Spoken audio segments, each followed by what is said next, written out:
옥수수 나누기 2차, 3차를 마쳤습니다. 2차 마갈레타 지역의 6개 마을에 105가정, 3차 꾸루마지 지역의 4개 마을 101가정에 옥수수를 나누었습니다. 네, 후원하신 분들 송소희님, 김승록님, 최명옥님, 박땡땡님, 김연숙님, 전연희님 진심으로 감사드립니다. 오늘은 좀 다른 이야기를 해볼까 하는데요. 끝까지 시청하시면서 저의 나름의 해결책에 대해서 댓글로 여러분의 생각을 나누어 주시면 감사하겠습니다. 안녕하세요. 말라위 아줌마예요. 시작 전 구독, 좋아요를 눌러주셔서 감사드립니다. 해마다 이맘때부터 옥수수 나누기를 하는데요. 가끔 이렇게 질문하시는 분들이 계세요. 옥수수를 나누는 것보다 경작하는 방법을 알려주는 게 낫지 않을까요? 옥수수를 그냥 주면 스스로 일하려 하지 않고 게을러지지 않나요? 라고 하시는 분들이 계셔서 오늘은 이 부분에 대해서 잠깐 다뤄보려고 합니다. 물고기 잡는 법을 가르치는 것의 중요성을 너무나 잘 알면서도 어쩔 수 없이 옥수수를 나눌 수밖에 없는 이유를 저 개인의 경험과 소견을 바탕으로 말씀을 좀 드리고 싶어요. 제가 9년 동안 이곳에서 살면서 빈곤의 악순환이 되는 원인이 참 여러 가지로 복합적으로 작용하는 걸 느꼈는데요. 그 중에 가장 피부에 와닿게 느꼈던 것 3가지를 간단하게 말씀드려 볼게요. 첫 번째는 기후고요. 두 번째, 빈곤의 악순환으로 인해서 야기된 교육의 부재. 그리고 세 번째는 지도층의 부정부패. 저는 이렇게 3가지를 제가 느꼈는데요. 첫째로 기후가 농사에 적합하지 않은 것 같아요. 제가 9년 있으면서 풍작이 된 걸 한 번도 본 적이 없거든요. 한 해는 홍수로 쓸어가고 다음 한 해는 또 가물고 이거를 계속 반복을 하더라고요. 거기다가 토지도 그렇게 비옥하지도 않은 데다가 이제 우기와 건기가 확실해서 건기에는 비가 전혀 안 와요. 그러니까 주변에 물이 없으면 전혀 농사가 되질 않죠. 그러다 보니까 1년에 한 번 오는 비에 의존하게 되는데요. 그리고 제가 시골에 살면서 지켜본 결과 사람들이 게을러서 가난하다는 말에는 동의가 되질 않습니다.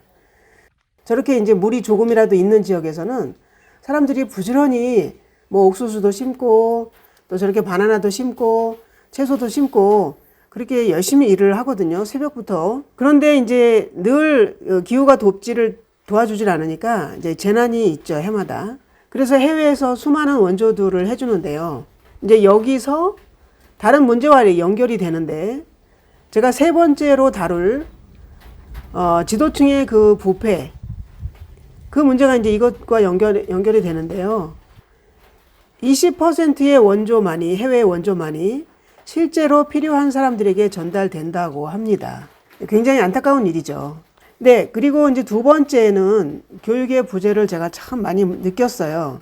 너무 가난하다 보니까 가난의 대물림으로 자녀를 교육시키지 못하고 그러다 보니까 이제 현실 인식이 매우 낮아서 자녀를 제대로 먹이지도 못하고 입히지도 못하면서도 계속 낳는 거죠. 그러니 그 아이들은 자라서 돈이 없으니까 또 교육을 제대로 못 받고 뭐 벌써 15살이나 16살에 벌써 부모가 되고 그러면 부모보다도 더 못한 생활을 또 이어가게 되는 거죠. 그렇게 악순환이 되는 겁니다. 특히 아프리카에서 문제가 되는 게 이제 평균 수명인데요. 평균 수명이 여기 말라위는 이제 42에서 43세 정도 된다고 알려져 있는데 이제 대부분이 그 질병 때문에 일찍 사망을 하잖아요. 그 중에서 피할 수 있는 것이 HIV, 그러니까 우리가 흔히 얘기하는 에이즈인데요. 교육의 부재로 인해서 거의 경각심이 많이 없어요. 그래서 에이즈로 일찍 사망하게 되면 남겨진 아이들이 이제 고아가 되는 것이죠. 일명 에이즈 고아라고 불리우는데요. 이 에이즈 고아들이 많이 양산되는 것이 현실입니다. 그 고아들을 할머니나 친척들이 또 절대 빈곤층에서 벗어날 수 없는 그런 악순환이 그런 어려운 구조가 되는 것입니다. 네, 이제 세 번째는 지도층의 부정부패인데요. 이 부분에 대해서는 제가 직접 사람들의 그 삶을 옆에서 보기 때문에 할 말이 많지만, 그러니까 가장 기본적인 주식인 그 옥수수 값마저 정부가 잡지를 못하고 이제 몇 년 전보다 최고가일 때 3배에서 심하게는 5배까지 올랐어요. 그러니 인건비가 아무리 올랐다고 해도 또 온 가족이 나서서 아무리 열심히 일을 해도 옥수수 50kg 한 포대 사는 것이 불가능하죠. 며칠 일해서 7, 8식구 하루 먹을 양식을 사야 하는 그런 상황이 생기게 되는 겁니다. 이 모든 원인이 국민을 위해서 써야 할 돈이 개인의 주머니로 들어가면서 지도층의 주머니로 들어가면서 생기게 된 사태입니다. 저는 이 부분에 대한 전문가가 아니기 때문에 뭐 더 자세하게 분석할 수는 없고요. 그래서 제가 이 3가지 원인을 개선하여 이 사람들을 돕기 위해서 선택한 방법을 잠깐 말씀드리도록 할게요.